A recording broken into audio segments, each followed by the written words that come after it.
कि जस्टिस के मर्डर हो रहे हैं क्योंकि वो हिंदू हैं, मजिस्ट्रेट के मर्डर हो रहे हैं क्योंकि वो हिंदू हैं, आपके पायलट्स के मर्डर हो रहे हैं, जो फाइटर जेट चलाते थे उनके मर्डर्स हुए थे कश्मीर में क्योंकि वो हिंदू हैं। और वहां पर कश्मीर में बड़े बड़े लफ्जों में लिखा जाता था, पोस्टर्स लगाया जाता था इंडियन डॉग्स का। दिमाग सोचिए, इन मुल्ला मौलवियों की वजह से आज मुसलमान लड़के हिंदू लड़कियों से शादी करके उनको फंसा करके ट्रैप करके उनको मुसलमान बना रहे हैं। और दिमाग में क्या आ रहा है इन लोगों के कि हम काफिर। यादव के बूढ़े पिता मुलायम सिंह यादव ने कहा था कि इतनी टाइट जीन्स पहनेंगी तो लड़कों से गलती नहीं, चुप नहीं रहना है, बिल्कुल नहीं सोचना है कि समाज क्या बोलेगा, बिल्कुल नहीं सोचना है कि घर वाले क्या बोलेंगे। आज उत्तर प्रदेश में लव जिहाद एक्ट है, नहीं मना किया है योगी जी ने कि कोई हिंदू मुसलमान अगर प्यार करे तो वो शादी नहीं कर सकता है। Press the bell icon on the YouTube app and never miss an... सभी को जय हिंद दोस्तों, आप सभी का हार्दिक स्वागत है हमारे YouTube चैनल जय हिंद रिएक्शंस पे। तो आज हमारे साथ एक खास मेहमान है, वरिष्ठ और प्रतिष्ठित वकील नाजिया खान, जो कि एक जानी मानी वकील हैं। हम उनको आए दिन पॉलिटिकल डिबेट्स में टीवी पे भी देखते हैं। मैम, आपका बहुत बहुत स्वागत है। जय हिंद। जय हिंद। तो मैम, आज हम एक खास मुद्दे पे बात करने वाले हैं जो कि एक बहुत कंट्रोवर्शियल मुद्दा भी है। हमने पहले देखा, सबसे पहले है कश्मीर फाइल्स, उसके बाद हंगामा हुआ द केरला स्टोरी पे। अब एक मूवी है जिसका टीजर है जिसपे पूरे हिंदुस्तान में हंगामा हुआ है, द अजमेर 92 फाइल्स मूवी, जो कि एक सच्ची घटना पे आधारित है, जिसमें 200 से 300 हिंदू लड़कियों का पहले एक रेप होता है, फिर उनको ब्लैकमेल किया जाता है, जिससे पूरे देश में बवाल था, जिसको कहते हैं कि शायद हिंदुस्तान का आज तक का सबसे बड़ा सेक्स स्कैंडल भी वो था। तो मैं इस पे जानना चाहूंगा मैम, आपके क्या विचार हैं ये जो मूवी का टीजर आ रहा है और इस पूरी जो घटना हुई थी इसके बारे में। देखिए, हमेशा सच्चाई को छुपाने की कोशिश की गई थी कांग्रेस के जमाने में, हमेशा सच्चाई का गला घोटा गया था कांग्रेस के जमाने में, हमेशा मुसलमानों को टेररिज्म के ओर बढ़ाने की कोशिश की गई थी कांग्रेस के जमाने में, हमेशा मुसलमानों को एक क्रिमिनल माइंड पर अब काम करने का प्रोवोकेशन दिया गया था कांग्रेस जमाने में।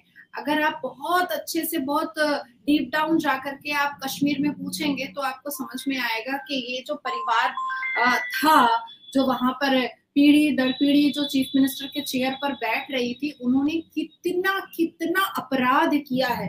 अपनी आंखों से उन लोगों ने अपनी सरकार के वक्त में, कांग्रेस की सरकार हुआ करती थी उस वक्त, उन्होंने देखा था कि जस्टिस के मर्डर हो रहे हैं क्योंकि वो हिंदू हैं, मजिस्ट्रेट के मर्डर हो रहे हैं क्योंकि वो हिंदू हैं, आपके पायलट्स के मर्डर हो रहे हैं, जो फाइटर जेट चलाते थे उनके मर्डर्स हुए थे कश्मीर में क्योंकि वो हिंदू हैं।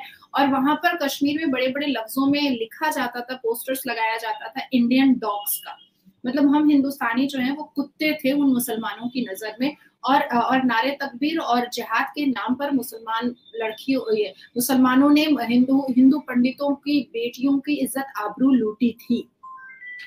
तो ये तो कुछ गलत नहीं है। आज अगर ऐसी फिल्में आ रही हैं, आज अगर ऐसी फिल्मों को दर्शा करके लोगों को अवेयरनेस दिया जा रहा है, लोगों को अवेयर किया जा रहा है, तो ये तो कुछ बुरा नहीं है। देखिए, द कश्मीर फाइल में हिंदू पंडितों के बारे में जो रियलिटी दिखाई गई, और उसके बाद द केरला स्टोरी में जो मुसलमान लड़कों की खुफिया राज को दिखाया गया कि ये लोग किस तरह से हिंदू लड़कियों को से जो शादी करते हैं, वो कोई बंगाली में कहेंगे तो भालोबाशा या कोई लव एंड अफेयर नहीं होता है। ये बेसिकली अगर होता है तो सिर्फ और सिर्फ मुसलमानों की नजर, लड़कों की नजर में ये होता है कि एक काफिर को हमने मुसलमान बनाया है। देखिए, आज जितने भी मौलवी मुल्ला हैं, इन्होंने ये प्रोपेगेंडा फैलाया हुआ है कांग्रेस के वक्त से कि आप जो मेरे सामने बैठे हैं, मैं आपको बेटा, बच्चा या भाई बोल रही हूँ, बेसिकली आप काफिर हैं और ये मुझे मानना है। और अगर मैंने नहीं माना तो मैं तस्लीमा नसरीन हो जाऊंगी, मैं इस्लाम की विरोधी हो जाऊंगी, मैं मुस्लिम कहलाने के काबिल नहीं हो जाऊंगी। तो जिस थाली में, देखिए हिंदुस्तान बहुत लिबरल है, हम जिस थाली में खाते हैं, जिसके साथ बैठकर खाते हैं, और जिस हिंदुस्तान की आबो हवा में रहते हैं, और जिस संविधान को हम मानते हैं, तो हम अपने आप को हिंदुस्तानी पहले कहते हैं, मुसलमान बाद में कहते हैं। और हम जैसे मुसलमान लोगों का गला घोटने के लिए और आवाज बंद करने के लिए ये मौलवी मुल्ला लोग जो है ना, वो उस्काते हैं मुसलमान लड़कों को, मुसलमान युवाओं को उस्काते हैं, ताकि वो मुझे गंदी गालियां दे, वो मुझे थ्रेट करे, तो हम अपनी आवाज को बंद कर देंगे। देखिए 1992 में, 1992 में अजमेर में ये जो दुर्घटनाएं, ये जो हीनियस क्राइम हो रहा था, वो बंद करना पड़ा था। ये बहुत लंबे अरसे से चल रहा था, बहुत लंबे अरसे से। आप सोचिए कि छोटी छोटी बच्चियों को, हिंदू लड़कियों को वो लोग बंगलों में और फार्म हाउस में ले जा करके उनको सेक्सुअली असल्ट करते थे। सेक्सुअली असल्ट करने के साथ साथ उनके न्यूड पिक्चर्स लेते थे और उसके बाद फिर उनका वीडियोस बना करके उनको ब्लैकमेल करते थे कि अगर तुमने अपनी आवाज ऊंची की तो हम तुम्हारा ये वीडियो वायरल कर देंगे और ये पिक्चर्स वायरल कर देंगे।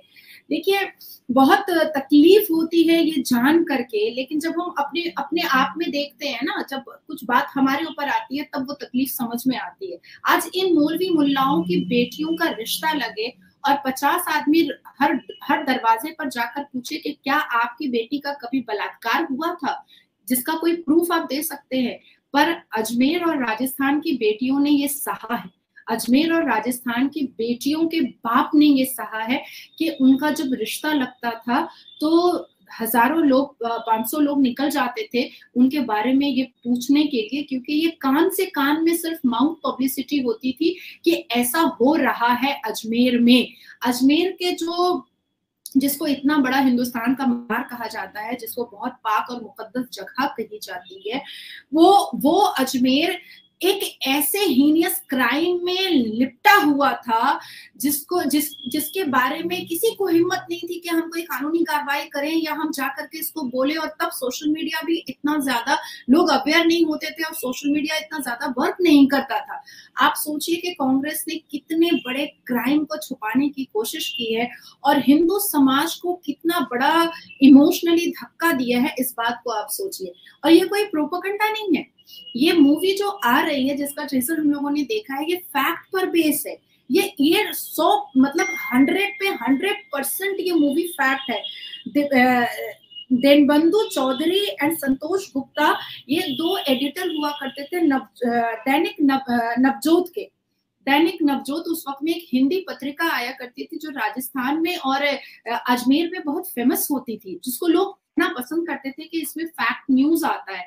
उसमें ये बातें रिवील होती थी और ये दोनों रिपोर्टर कई बार कोर्ट में जाकर के इन्होंने हाजिरी भी लगाई है और आई विटनेस होकर के इन्होंने बयान भी दिया है कि हमारे हिंदू लड़कियों के साथ ऐसा हो रहा है और मल्टीपल ईयर्स से हो रहा है, जिसको बोलने के लिए जिसके लिए आवाज उठाने के लिए कोई नहीं खड़ा हो रहा है। इंक्वायरीज की डिटेल्स में अगर हम चाहते हैं तो राजस्थान पुलिस ने 1992 से लेकर के 2021 तक इस मसले का इन्वेस्टिगेशन किया था। इस पर कानूनी कार्रवाई करने की कोशिश की गई थी। उसके बाद अगर हम ट्रायल में जाते हैं तो राजस्थान कोर्ट और सुप्रीम कोर्ट ऑफ इंडिया ने भी इस केस को इंटरवीन किया था। इस केस के ट्रायल को सुना था। इस केस में 5 एक्यूज कन्विक्टेड हुए थे और पांचों के पांचों मुसलमान थे जो चिश्ती खानदान से खुद को बोलते थे। मैं ये अपने मुंह से नहीं बोल रही हूँ, the honourable supreme court of India की बात मैं अपने मुंह से कभी नहीं बोल सकती हूँ, मेरे ऊपर कार्रवाई हो सकती है। मैं ये बात आंकड़ों के साथ और प्रमाण के साथ बोल रही हूँ कि 5 एक्यूज कन्विक्टेड हुए थे, जिसमें से फारूक चिश्ती भी अक्यूज था, जो अपने आप को जो आप अजमेर शरीफ जाइएगा, आप वहां पर जियारत करने के लिए जाइएगा तो बहुत सारे लोग आएंगे और वो आपको कहेंगे कि हमारे साथ चलिए, हम आपको चादर दिलाएंगे, हम आपको फूल दिलाएंगे और हम चिश्ती खानदान से, मतलब जो मजार के अंदर जो लेटे हुए हैं, हम उनके डायरेक्ट खानदान से आ रहे हैं। अब आप सोचिए कि इतने बड़े हीनियस क्राइम में, जिसमें हजारों लड़कियों के न्यूड पिक्चर्स लिए गए हैं, जिसमें हजारों हिंदू लड़कियों के न्यूड फोटोग्राफ्स और वीडियोग्राफी की गई है, सालों साल उनको ब्लैकमेल किया गया है कि तुम इस पर आवाज नहीं उठाओगी। मुसलमान बोले नहीं क्योंकि वो काफिर को इस्लाम धर्म कबूल करवा रहे थे, इसलिए मुसलमान इस पर आवाज नहीं उठा रहे थे। मुसलमान इस बातों को सिर्फ चुप चुप करवा रहे थे। देखिए, क्राइम करने वाला जितना बड़ा कानून की नजर में गुनहगार होता है, क्राइम को छुपाने वाला भी बराबरी का गुनहगार होता है। ये हमारा आईपीसी, इंडियन पिनल कोड और सीआरपीसी बोलता है, हमारा संविधान बोलता है। आप सोचिए कि आज हम लोग छोटी घटनाएं, बड़ी घटनाएं कितने आराम से सोशल मीडिया पर देख लेते हैं। बड़े चैनल्स अगर नहीं दिखाते हैं तो छोटे चैनल्स दिखा देते हैं, यूट्यूबर्स दिखा देते हैं, पत्रिकाएं दिखा देती हैं। पर उन हिंदू बच्चियों के बारे में सोचिए, उनके इमोशन के बारे में सोचिए कि आज उनको कहीं ना कहीं फील हो रहा होगा कि ये तो घटना मेरे साथ हुई है। मैं अपनी एक प्रैक्टिकल इंसिडेंट बोलिए या एक्सीडेंट बोलिए, मैं बता देती हूँ आपको। दिल्ली आपका आना जाना लगा रहता होगा। दिल्ली में निजामुद्दीन औलिया का मजार है, हर कोई जानता है, हर एक इंसान जानता है।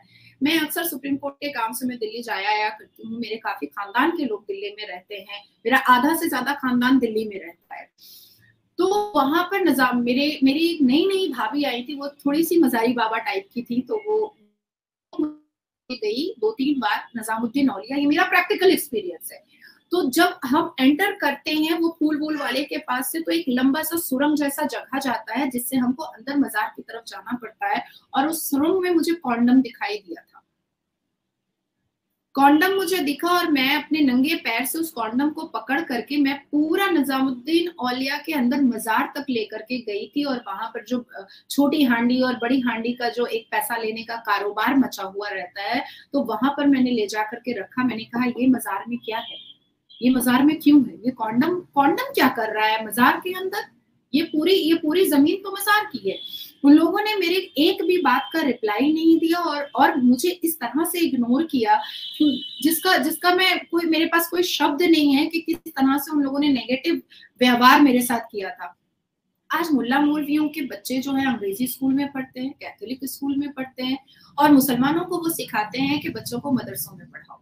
आज ही देखिए, पिछले 21 घंटे में हम लोगों ने देखा है कि मध्य प्रदेश में एक गंगा जमुना इंग्लिश स्कूल में, जहां मुस्लिम बच्चियों को, छोटी छोटी बच्चियों को ला इलाहा पढ़ाया जाता था, अल्हम्दुलिल्लाह पढ़ाया जाता था, उसको सलाम अलैकुम करना सिखाया जाता था, उसको पहला कलमा पढ़ाया जाता था, उन लोगों को इस्लाम कन्वर्ट कराया जाता था, फोर्सिबली उन लोगों को हिजाब पहनाया जाता था। ये 21 घंटे पहले की मैं बात बता रही हूँ। गंगा जमुना इंग्लिश स्कूल, जिन्होंने अपने स्कूल के लोगों में बनाया था आधा हिंदुस्तान, मतलब जब ये शरिया लॉ हो जाएगा तब ये पूरा हिंदुस्तान होगा, जिस पर बहुत बड़ी कानूनी कार्रवाई वहां के चीफ मिनिस्टर ने किया है। और कई एडमिनिस्ट्रेशन के स्कूल के लोगों पर केसेस हुए हैं जो नॉन बेलेबल सेक्शंस में हुए हैं। इवन जुवेनाइल एक्ट भी उन लोगों पर लगा है। अब आप सोचिए कि ये मुल्ला मौलवी के ऊपर क्या केस नहीं होना चाहिए, इन मुल्ला मौलवियों को क्या जेल नहीं जाना चाहिए। ये कह देंगे कि इस्लाम खतरे में है। भाई, आप तो कुरान के बियॉन्ड जा रहे हैं, आप तो संविधान के बियॉन्ड जा रहे हैं। आप 72 हुरों का लालच दे करके आप जन्नत को चकला और प्रोस्टिट्यूट एरिया बना दे रहे हैं। आप जन्नत में 72 हुरों का लालच दे करके आप नए अजमल कसब पैदा कर रहे हैं, उसामा बिन लादेन पैदा कर रहे हैं। और आप कहते हैं कि आपने टोपी पहन ली है और आपने दाढ़ी रख ली है तो आप बहुत बड़े मुसलमान हो गए हैं। क्या कुरान ने बलात्कार की अनुमति दी है? क्या कुरान ने तलाक देने की अनुमति दी है? क्या कुरान ने अजमेर शरीफ के अंदर बलात्कार करने की अनुमति दी थी? क्या कुरान ने ये कहा है कि काफिर, अगर तुम जिस हिंदुओं को तुम काफिर कह रहे हो, उनकी छोटी छोटी मासूम बच्चियों का तुम बलात्कार करो, उनके नंगी तस्वीरें लो? ये कुरान ने कब कहा? ये कुरान ने कहाँ कहा? कुरान ने कहा है लकुम वलियदीन, आप अपने धर्म को इज्जत दो और दूसरों को उनके धर्म की इज्जत करने दो। तो कुरान ने तो आपको नहीं सिखाया है। ये बार बार देखिए, कुरान को बियॉन्ड जा करके ये हदीयत की बात करते हैं। हर रोज जब भी मैं नेशनल चैनल पे बैठती हूँ कहते हैं आप हदीस नहीं मानती हैं, आप हदीस नहीं मानती हैं। ये मुसलमान जिनको चप्पलों से पीटना चाहिए, जिनको नंगा करके मारना चाहिए, ये मुसलमान दाढ़ी टोपी वाले, ये मुल्ला मौलवी, ये कहते हैं कि आप लोग मुसलमान कौम को बर्बाद कर रही हैं। मैं कहती हूँ कि ये जो 72 वर्जिन हुरों का जो लालच है, ये आपने जन्नत जैसे मुकद्दस चीज को, जिसकी लालच में आकर के इंसान झूठ बोलना बंद करता है, इंसान पाप करना बंद करता है, आपने उसको चकला और प्रोस्टिट्यूशन का एरिया बना दिया है, जन्नत जैसी जगह को। आपको मारना चाहिए, आपको पीटना चाहिए। और ये जो द अजमेर फाइल आ रहा है 92, ये एकदम ट्रू स्टोरी पर बेस्ड है, एकदम ट्रू स्टोरी पर। मैं आपको एक एक आंकड़ाएं बता सकती हूँ, किस किस डेट में सुप्रीम कोर्ट में हियरिंग हुई है मैं वो बता सकती हूँ, किस किस डेट में राजस्थान पुलिस ने कहां कहां पर रेड किया था, कैसे कैसे अक्यूज को पकड़ा था, किस किस तरीके से उन लोगों से इन्वेस्टिगेशन किया था, मैं वो भी आपको बता सकती हूँ। इस केस की राजस्थान कोर्ट से लेकर के सुप्रीम कोर्ट ऑफ इंडिया तक की केस की फाइल मैं लोगों के सामने रख सकती हूँ। ये पाप, ये गुनाह कौन सा धर्म सिखाता है, कौन सा धर्म सिखाता है? इन्होंने धर्म को मोल्ड किया है अपनी सुविधाओं के लिए, क्योंकि इनको एक औरत से संतुष्टि नहीं मिलती है, इसलिए इन्होंने चार शादियां धरती पर और 72 वर्जिन हूरे इनको आसमान पर चाहिए। सोचिए, दिमाग सोचिए, इन मुल्ला मौलवियों की वजह से आज मुसलमान लड़के हिंदू लड़कियों से शादी करके उनको फंसा करके, ट्रैप करके उनको मुसलमान बना रहे हैं, और दिमाग में क्या आ रहा है इन लोगों के कि हम काफिर को कन्वर्ट कर रहे हैं। छी छी छी, शेम ऑन देम। इस मुल्ला मौलवियों के ऊपर कार्रवाई होनी चाहिए, केस होना चाहिए, एक स्ट्रिक्ट लॉ आना चाहिए। देखिए, हमारे संविधान ने, हमारे इंडियन पिनल कोड ने, हमारे सीआरपीसी ने इंटर रिलीजन मैरिज एक्ट को बनाया है, स्पेशल मैरिज एक्ट बनाया है, जिसमें ये अनुमति दी है हमारे संविधान ने कि हिंदू और मुसलमान शादी कर सकते हैं, सिख और ईसाई शादी कर सकते हैं।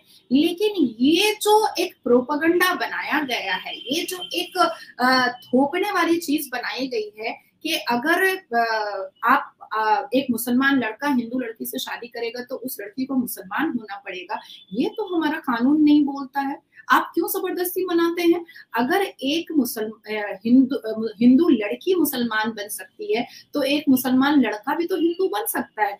मोहब्बत है भाई, मोहब्बत और में तो सब कुछ जायज है, तो बन जाओ ना हिंदू। क्यों शर्मिला टैगोर को मुसलमान होना पड़ा? क्यों सैफ अली खान जो है वो जिससे भी शादी करते हैं बच्चों का नाम तैमूर रख देते हैं? क्या तीर मारा था तैमूर ने? क्या तीर मारा था मुगल ने? क्या ऐसा तीर मार दिया था शाहजहां ने? 365 बीवी रखना कोई तीर मारने की बात होती है?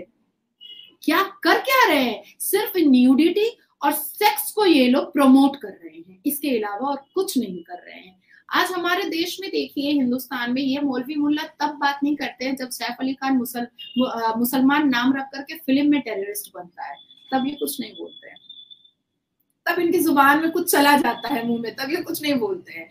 जब शाहरुख खान टेररिस्ट बनता है तब ये कुछ नहीं बोलते हैं। तो ऐसे जब आमिर खान फना में टेररिस्ट बना था, तो भाई आप बॉलीवुड तो सबसे पहले मुसलमानों को ऐलान कर दिया कि भाई मुसलमान ही टेररिस्ट होते हैं। ये बॉलीवुड ने किया है, ये बॉलीवुड के मुसलमान एक्टर ने किया है। आखिर क्या रीजन है कि शाहरुख खान ने किसी को कोई मुसलमान लड़की नहीं मिली, या शाहरुख खान के मुंह पे थूकना ही पसंद नहीं की मुसलमान लड़की? आखिर ऐसी क्या बात है कि इतनी शादियां आमिर खान ने की पर कोई मुसलमान लड़की नहीं मिली? क्या मुसलमान लड़की आमिर खान को थूकना पसंद नहीं की, या आपने जानबूझ करके आपने हिंदू लड़कियों से शादी किया और अपने बच्चों को आपने मुसलमान बनाया? आपने भी काफिर को इस्लाम में कन्वर्ट किया। क्या आप ये कर रहे हैं? हर रोज आप नसीरुद्दीन शाह को देखिएगा, वो जहर उगलते रहते हैं, हर रोज जहर उगलते रहते हैं, कुछ ना कुछ वो ऐसी बातें बोलते हैं जो हिंदुओं के सेंटिमेंटल को धक्का पहुंचता है। पर जैसे ही उनसे ये पूछा जाता है कि ये सारे कांड जो मुसलमानों ने किए हैं, मजार अजमेर शरीफ के अंदर, ऐसे मजारों के अंदर जो बलात्कार जैसी चीजें हुई हैं, और चिश्ती खानदान के मतलब किंग ने ये सब किया है, मुसलमान चिश्ती खानदान के लड़कों ने किया है, इस पर कुछ बोलिए। तब वो सीधा कह देते हैं कि नहीं भाई, हम लोगों का इस्लाम खतरे में है। भाई आपने इस्लाम खुद खतरे में डाला है, आपने अपने आप को खुद बताया है कि 72 हूर के लालच में आप अजमल कसम हिंदुस्तान में पैदा करने की कोशिश कर रहे हैं। 72 वर्जिन हूरों के लालच में आप मुसलमान लड़कों को तबाह बर्बाद कर रहे हैं, और इस चीज का पूरा जो श्रेय है वो हमारे मुसलमान मौलवी मुल्लाओं पर जाता है। मैम, आपने मुल्ला और मौलवी की बात करी। मैं इस केस की रिपोर्ट के बारे में ये पढ़ रहा था कि इस केस के बाद अजमेर में कई सालों तक लड़कियों को रिश्ते आने बंद हो गए थे, तो उन परिवारों पे क्या बीती होगी आप सोच सकते हैं। तो मैं आपसे ये जानना चाहता हूँ कि कोई भी धर्म, कोई भी मजहब हमें ये नहीं सिखाता किसी के साथ गलत करो, सबकी बेटी को अपनी बेटी मानो। तो ये मुल्ला मौलवी जो है, जो आजकल हम देख रहे हैं, जिनको ये बहुत मिर्ची लगी हुई है और जो डिबेट्स में आके इस मूवी का इतना ज्यादा अपोज कर रहे हैं, मैं जानना चाहता हूँ इनको क्या तकलीफ है सच्चाई दिखाने से? देखिए, इनको तकलीफ सच्चाई दिखाने से ये है कि इनका जो राज है वो खुल जा रहा है। इन्होंने कांग्रेस के जमाने में, मैं बार बार कांग्रेस इसलिए हिट कर रही हूँ क्योंकि देखिए, राजस्थान हाई कोर्ट में ये मैटर 2001 तक चला। सरकार किसकी थी? कांग्रेस की। 2007 में इस मैटर को दोबारा फास्ट ट्रैक कोर्ट में लाया गया, पर ये मैटर दब गया। एक्यूटल पाया है बलात्कारियों ने, जिन्होंने इतनी हीनियस क्राइम किया है। सरकार किसकी थी? कांग्रेस की। मुझे कई बार नेशनल न्यूज चैनल के डिबेट में मुझे मतलब हिट भी किया जाता है कि आप कांग्रेस को बदनाम इसलिए करती हैं क्योंकि आप भारतीय जनता पार्टी से हैं। मैं कांग्रेस को बदनाम नहीं कर रही हूँ, मैं अपने इस्लाम को, मैं अपने मुसलमान भाइयों को दुरुस्त करने की कोशिश करती हूँ। मेरा कांग्रेस से क्या लेना देना है? मेरा कोई लेना देना नहीं है, मेरी कोई जाती दुश्मनी तो है नहीं उनसे। पर कानून के साथ जो भी खेलेगा और महिला के इज्जत आबरू के साथ, अगर कल को मेरा बेटा भी अगर ऐसी हरकत करता है तो मैं पहली औरत होंगी जो उसके अगेंस्ट में एफआईआर कराऊंगी। मैं पहली औरत होंगी, क्योंकि अगर मैं अपनी आइडेंटिफिकेशन की जब रिस्पेक्ट नहीं कर सकती, अपने फीमेल होने पर मैं प्राउड नहीं फील कर सकती, तो शायद मैं औरत कहलाने के ही काबिल नहीं, बिल्कुल काबिल नहीं। देखिए, ये मौलवी मुल्लाओं को पंख मिला था कांग्रेस के वक्त में। इन मौलवी मुल्लाओं को प्रोवोकेशन मिला था और आगे बढ़ने का, इनको टेररिज्म फैलाने का हिंदुस्तान में प्रोवोकेशन मिला था कांग्रेस के जमाने में। जब तक यूपी में अखिलेश की सरकार थी, जो अलायंस थी कांग्रेस से, तब तक आप सोचिए कितने बलात्कार होते थे, कितनी ईव टीजिंग होती थी, औरतें बाहर नहीं निकल पाती थी, लड़कियां वेस्टर्न नहीं पहन पाती थी, एजुकेशन में पढ़ना मुहाल था। आज आप बोलिए कि उत्तर प्रदेश में लड़कियां, ईव टीजिंग तो बहुत दूर की बात है, कोई लड़का अगर स्कूल के बाहर 10 मिनट से ज्यादा खड़ा रहता है तो उसको पुलिस उठाकर ले जाती है। मैम, मैं इस बात ऐड करना चाहूंगा कि जब मुलायम सिंह यादव जी की सरकार थी तो बलात्कार पे वो यही कहा करते थे कि लड़के हैं, गलतियां हो जाती हैं। मैं इसको और एक्सप्लेन कर देती हूँ क्योंकि मैंने उस पर काफी डिबेट किया हुआ है। हम अखिलेश यादव के बूढ़े पिता मुलायम सिंह यादव ने कहा था कि इतनी टाइट जीन्स पहनेंगी तो लड़कों से गलती नहीं होगी क्या? जिस पर मैंने उनको रिप्लाई दिया था कि माना कि मेरी टाइट जीन्स से लड़के सेड्यूस हो जाते हैं, पर 5 महीने की जिस बच्ची का बलात्कार होता है वो क्या दिखाकर सडक्शन देती है और सेड्यूस करती है, ये मुझे जानना है। 5 साल की बच्ची का जब बलात्कार होता है, 6 महीने की बच्ची का जब बलात्कार होता है, तो कौन से सडक्शन का बाअस बनता है जो ये जिन्नाती लोग, ये आतंकी मुसलमान लोग उसका बलात्कार करते हैं? तब उनके मुंह पर कोई जवाब नहीं था। आज उत्तर प्रदेश में लव जिहाद एक्ट है, नहीं मना किया है योगी जी ने कि कोई हिंदू मुसलमान अगर प्यार करे तो वो शादी नहीं कर सकता है, पर अपने माँ बाप की अनुमति के साथ थाना में बैठ करके आप कॉन्फ्रंटेशन करवाइए और लड़की अपने धर्म को पालन करेगी, लड़का अपने धर्म को पालन करेगा। स्पेशल मैरिज एक्ट के हिसाब से रोमियो एक्ट आया है। अगर गर्ल्स स्कूल और गर्ल्स कॉलेज के सामने कोई आधा घंटा अड्डा मारता है तो सीसीटीवी कैमरा से देख करके उसको उसके घर से उठा लिया जाता है। तो इसको कहा जाता है महिलाओं की सुरक्षा के लिए काम।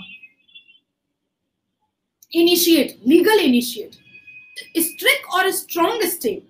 आप मुझे बताएं कि अजमेर में जो कन्विक्टेड असामी था फारूक चिश्ती, और इसके साथ जो 5 और अक्यूज जो अरेस्ट हुए थे, इस कन्विक्टेड असामी को एक्यूटल कैसे मिला?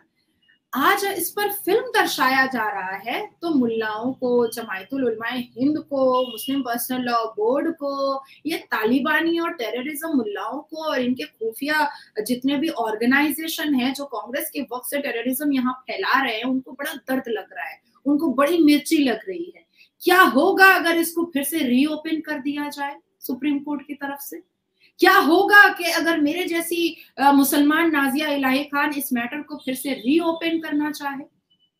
तब इनको कितना दर्द होगा। ये फिर मुझे गालियां देंगे, ये मुझे फिर रेप की धमकी देंगे, ये फिर आकर के मेरी गाड़ियां तोड़ेंगे, लेकिन अब मैं इन चीजों के लिए यूज टू हो चुकी है। देखिए आज हिंदुस्तान में इस सरकार की वजह से, जो सरकार सेंट्रल में बैठी है, इस सरकार की वजह से हमारे दिल में जितना दर्द था ना, हम उसको लीगल तरीके से उस दर्द को हम बाहर निकाल पा रहे हैं। आप शायद हिंदू समाज को समझ में नहीं आ रहा है, अगर शरिया लॉ आ जाता है इनके खुराफात डायबोलिक माइंड की वजह से, या जो अपोजिशन में ममता बनर्जी की सरकार है, या राहुल गांधी जी हैं, या अरविंद केजरीवाल है, या अखिलेश यादव है, ये इनको समझ में नहीं आ रहा है कि शरिया लॉ अगर इन पर हावी पड़ जाता है या मुसलमान के पॉपुलेशन हावी पड़ जाते हैं, तो हम मुसलमान लड़कियों का जीना दोभर कर देगा। ये मुसलमान लोग, हमें सेक्स टॉय बना करके यूज किया जा चुका है। 4-4 बीवियां एक बिस्तर पर रख करके इन्होंने 4-4 औरत को एक मर्द ने सेक्सुअली अब्यूज किया है। 4 बीवियां मतलब 4 sex toy. This is the reality of Muslim community, this is the bitter truth of Muslim community. ये इसलिए ही अपने पॉपुलेशन को बढ़ाना चाह रहे हैं ताकि ये फिर से अपने सेक्सुअल डिजायर्स को कंप्लीट और फुलफिल करने के लिए और औरतों को दोबारा पैर की जूती बनाने के लिए ये शरिया लॉ लागू करने के लिए चढ़कर सीने पर खड़े हो जाए कि हमने तो शरिया लॉ लाना है क्योंकि हमारा पॉपुलेशन ज्यादा है। आज देखिए मुस्लिम जो पढ़ी लिखी कम्युनिटी है, जो पढ़ा लिखा फैमिली है, वो भी समझ गया है कि भाई हमें उन्हीं बच्चों को अच्छी एजुकेशन है, हमें बाहर भेजना है पढ़ने के लिए। बहुत लिबरल माहौल, जैसे हम लोगों का माहौल बहुत लिबरल माहौल रहा है। मेरी नानी दादी हायर सेकेंडरी पढ़ी हुई है, मेरी माँ पर्शियन में MA की हुई है। हम 3 बहनें पढ़े लिखे, 2 बहन एडवोकेट है, 1 बहन MBA है। तो हम जैसे लिबरल और मॉडर्न थॉट के लोगों को ये लोग दबाने के लिए, कुचलने के लिए बिल्कुल तैयार है। पर कानून अब इतना सख्त हो चुका है, सोशल मीडिया इतनी स्ट्रांग हो चुकी है और लोगों की आंखें इतनी खुल चुकी हैं कि अब ये लोग सही से वो कांग्रेस के जमाना वाला, 1990 वाला, 1992 वाला, 1984 वाला वो दुर्घटनाएं ये कर नहीं पा रहे, क्योंकि हर चीजें मोबाइल में रिकॉर्ड हो जा रही हैं। इंसान की आंखों से ज्यादा तेज मोबाइल की आंखें हो गई हैं। ये वाकई में डिजिटल इंडिया हो गया है। पर मुद्दे तो अभी भी बहुत सारे हैं। मुद्दे यहाँ तक के हैं कि आखिर ऐसी क्या वजह है जो मदरसों में एकेडमिक क्वालिफिकेशन नहीं दिया जाता है? आखिर ऐसी क्या वजह है जो मुसलमान मुल्ला मौलवी मदरसों में ये सिखाता है कि जिहाद के नाम पर चाहो तो तलवार उठा लो? क्यों सिखाता है? जिहाद तलवार तो नहीं कहा गया है। अपने जुबान पर काबू रखने की बात कही गई है, अपने हाथों पर काबू रखने की बात की गई है, अपने नफ्स पर काबू रखने की बात की गई है, अपने दिल और दिमाग पर काबू रखने की बात की गई है, अपनी बुरी हरकतों से परहेज करने की, काबू रखने की। दिस इज कॉल्ड जिहाद, इसको जिहाद कहा गया है।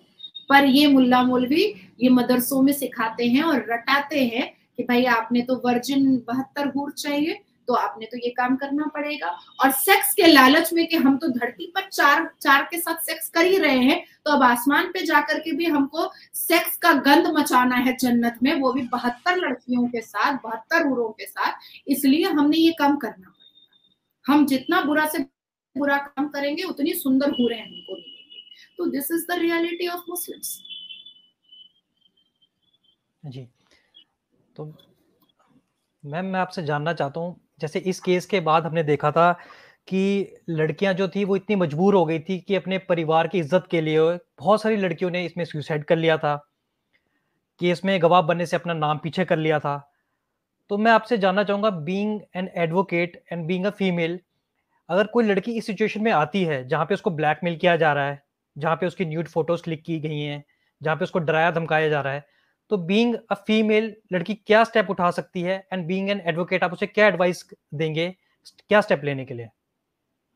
देखिए कभी कभी क्या होता है कि लोकल पुलिस स्टेशन बायस्ड होता है, जहां पर मेजॉरिटी मुसलमानों की ज्यादा होती है, और अगर मुसलमान बलात्कारी होता है तो बायस्ड हो जाता है लोकल पुलिस स्टेशन। तो ऐसे सिचुएशन पर करना क्या चाहिए कि जो विक्टिम है या जो भी महिलाएं या पुरुष आई विटनेसेस हैं उनको डायरेक्ट कोर्ट जाना चाहिए। 164 का एक स्टेटमेंट का नोटिस आता है, अगर थाना और भी बायस्ड है लोकल पुलिस स्टेशन, तो क्या करना चाहिए कि आपको आप खुद जाकर के पता करें या किसी वकील के द्वारा आप पता करवाएं और वहां पर सीधा कोर्ट और जज के सामने आप खड़े हो जाएं और आप कहें कि थाना बायस्ड है, इसलिए हम जज साहब से आपके सामने बयान देना चाहते हैं। देखिए, सुप्रीम कोर्ट में 2001 में जब ये अजमेर शरीफ का मामला उठा था, तो ये सुप्रीम कोर्ट ने नोट करवाया था कि बहुत कम देखा जाता है कि विक्टिम खुद आकर के अपना बयान सुप्रीम कोर्ट के सामने दिया करती है, but this incident was happened. वहां पर अनफॉर्चुनेटली जितनी भी विक्टिम्स थी, जिसमें कुछ ने सुसाइड हिंदू लड़कियों ने कर लिया था, कुछ ने अपने माँ बाप की शक्ल देख करके शायद वो डिप्रेशन में चली गई होंगी, कुछ शायद इतनी मजबूर हो चुकी होंगी कि वो शायद दुनिया से खुद को ही उन्होंने कल्प्रिट समझ करके अपनी नजर छुपा ली होगी, लेकिन कुछ लड़कियों ने बहुत हिम्मत दिखाई थी और वो कोर्ट के सामने जाकर के उन्होंने एज अ विटनेस 1992 की बात मैं कह रही हूँ कि उसको लेकर के 2001 में उन्होंने सुप्रीम कोर्ट को फेस किया था, उन्होंने राजस्थान हाई कोर्ट को फेस किया था। मैं हर बार ये कहना चाहती हूँ और आज भी कहूंगी कि बलात्कार जो करता है वो गुनहगार होता है, बलात्कार जो करता है उसके मुंह में कालिक लगता है, बलात्कार जो करता है वो सबसे बड़ा पापी और सबसे बड़ा तालिबानी या टेररिस्ट माइंडेड होता है। बलात्कार के वक्त महिलाओं के कपड़े जोर जबरदस्ती खोले जाते हैं, पर जो बलात्कार करता है वो अपनी मर्जी से अपना कपड़ा खोलता है, दिलचस्पी का सामान और खुद को एंटरटेन करने के लिए। तो बुरा वो नहीं है, बुरी वो लड़कियां नहीं है जिसके कपड़े जबरदस्ती चीरे और फाड़े गए हैं, जिसको जबरदस्ती अपने किसी ने एंटरटेनमेंट का सामान बनाया है। बुरा और जलील और नाकारा और कुंजहन और जहन्नमी वो है जिसने अपनी मर्जी से अपने बदन के कपड़े खोले हैं, नंगा हुआ है खुद को एंटरटेन करने के लिए। महिलाएं सेक्सुअली टॉय नहीं है, सेक्स के लिए टॉय नहीं है, आपके एंटरटेनमेंट का सामान नहीं है। हमारा संविधान और हमारा इंडियन कोड ये तक कहता है कि अगर आपकी बीवी आपको सेक्स के लिए इनकार करे तो आपको उसकी बात माननी पड़ेगी, अदरवाइज वाइफ आपके ऊपर रेप के चार्जेस लगा सकती है, वाइफ आपके ऊपर मोलेस्टेशन के चार्जेस लगा सकती है। अगर उसका मन नहीं है तो आपको नहीं उसको अप्रोच करना है और उसकी बात माननी होगी। तो मैं हमेशा कहती हूँ कि लड़कियों को बहुत मजबूत होने की जरूरत है, लड़कियों को स्टेट ऑफ माइंड बहुत शार्प करने की जरूरत है। मैं अपनी हिंदू बहनों से हाथ जोड़ करके विनती करती हूँ कि मुसलमान मर्दों पर भरोसा मत करें, क्योंकि जो मुसलमान मर्द अपने इस्लाम की लड़कियों को 3 सेकंड में तलाक दे करके छोड़ देता है, बीवी रखते हुए अपने बिस्तर पर 4 औरतें लेकर के आता है और 4 औरतों को एक साथ नंगा करता है और एक साथ सेक्सुअली यूज करता है, ऐसे मुसलमान मर्दों पे आप क्यों अट्रैक्ट हो जाती हैं? हम नहीं अट्रैक्ट हो रहे हैं, हम उनको देख करके हमारा मन नहीं करता है कि इनसे हम शादी करें। हम मुसलमान होते हुए भी अपने करियर के लिए, अपने गोल के लिए, अपने पाथ के लिए, अपने एजुकेशन के लिए ही हम बायस्ड हो चुके हैं कि अब हमको यही करना है। हम शाहरुख खान और आमिर खान जैसे एक्टर को, इतने कामयाब एक्टर को मुसलमान लड़कियां पूछ नहीं रही हैं कि उनको हिंदुओं से शादी करनी पड़ रही है। तो हिंदू लड़कियों को अब बहुत स्ट्रिक्ट होना पड़ेगा, बहुत स्ट्रिक्ट होना पड़ेगा। मैं मुसलमान और हिंदू हर एक मजहब की लड़कियों को कह रही हूँ कि अगर कोई भी गलत तरीके से आपके सामने आता है तो देखिए, लड़कियों का सिक्स सेंस बहुत तेज होता है, बहुत वास्ट और फास्ट होता है। करोड़ों की भीड़ में अगर कोई हमें गंदी नजर से देखता है ना, हम उसको पकड़ लेते हैं, हम उसको समझ लेते हैं कि ये हमको गंदी नजर से देख रहा है। आपको वही प्रिकॉशन लेना है, चुप नहीं रहना है, बिल्कुल नहीं सोचना है कि समाज क्या बोलेगा, बिल्कुल नहीं सोचना है कि घर वाले क्या बोलेंगे। देखिए, घर और माता पिता और भाई बहन सपोर्ट के लिए होते हैं, आपके डिप्रेशन का वो रीजन नहीं बन सकते हैं, आपके मुंह को चुप करने का वो रीजन नहीं बन सकते हैं। घर आपको स्ट्रॉन्ग बनाता है, घर आपके लिए सपोर्टिव पिलर होता है। इसलिए हम बहुत सारे एनजीओ काम कर रहे हैं, हम जैसे लोग काम कर रहे हैं, हम लोग एकदम फ्री में भी अवेयरनेस देते हैं। लड़कियों को वक्त आया है स्ट्रॉन्ग होने का। इतनी अच्छी सरकार है, इतनी लिबरल सरकार है, जो ना हिंदू देख रही है ना मुसलमान देख रही है, सिर्फ और सिर्फ लड़कियों के लिए, महिलाओं के लिए हर एक योजनाएं ला रही है, हर वक्त उनकी बातों को सुनने के लिए तैयार है। कश्मीर की एक छोटी सी बच्ची ने मोदी जी को ट्वीट किया था और मेल किया था कि मेरा स्कूल बनवा दीजिए, तो उन्होंने बनवाया था, उन्होंने उससे बात भी किया था। तो जो प्रधानमंत्री ना छोटा देख रहा है ना बड़ा देख रहा है, सिर्फ देख रहा है कि हमारे देश की बेटियों को, हमारे देश की माताओं को किस चीज की जरूरत है, हमको उन तक पहुंचाना है। हम जैसे लोग एज अ रिप्रेजेंटेटिव काम कर रहे हैं। प्लीज आप लोग, अब लड़कियों की बारी है कि उनको वोकल होना पड़ेगा, उनको सामने आना पड़ेगा। अदरवाइज देखिए, ये मजार के अंदर बलात्कार, ये गाड़ी के अंदर बलात्कार, ये काफिर को मुसलमान बनाने का बहाना लेकर के बलात्कार, ये होता रहेगा, ये कभी बंद नहीं होगा। मैं आज के इंसिडेंट आपको 5 घंटे का बता देती हूँ कि बिहार में एक सासाराम बोल करके एक गांव है, जहां मुस्लिम कब्रिस्तान के अंदर दारू इतना मिला है, मतलब भर के, क्योंकि बिहार स्टेट तो ड्राई स्टेट है, वहां पर अल्कोहल ना बिक्री होता है ना खरीदा जा सकता है, वो ड्राई स्टेट है, गवर्नमेंट की तरफ से मना है। तो कब्रिस्तान में वहां पर मुसलमान दारू छुपा रहे हैं, कब्रिस्तान के अंदर 6 फुट 4 फुट, जैसे खबरों में और लाश को दफन किया जाता है उस तरीके से दारू छुपा रहे हैं। तो देखिए, मुसलमान मर्दों ने उनकी मतबुद्धि मारी जा चुकी है। इनको कांग्रेस ने बहुत ज्यादा सपोर्ट करके इनको बेबहरा कर दिया है, इनको चरित्रहीन बना दिया है। इन मुल्लाओं ने एक दिमाग में प्रोपेगेंडा लिया है कि हमारा पॉपुलेशन बढ़ेगा तो ही हम स्ट्रांग होंगे, अदरवाइज हम स्ट्रांग नहीं होंगे। तो ये जितनी घटनाएं मैंने आपको बताई हैं, बिल्कुल विद प्रूफ बताया है। आप चाहे तो Ganga Jamuna English medium school का आप रेफरेंस देख सकते हैं, आप बिहार सासाराम का वो कब्रिस्तान वाला आप देख सकते हैं, पूरा मैटर निकाल सकते हैं। किसी भी एक भी चीज पे कोई मैनिपुलेशन नहीं है, जितनी मैंने बातें कही हैं, हर चीज मैंने आंकड़ों के साथ और केस नंबर के साथ बताया है।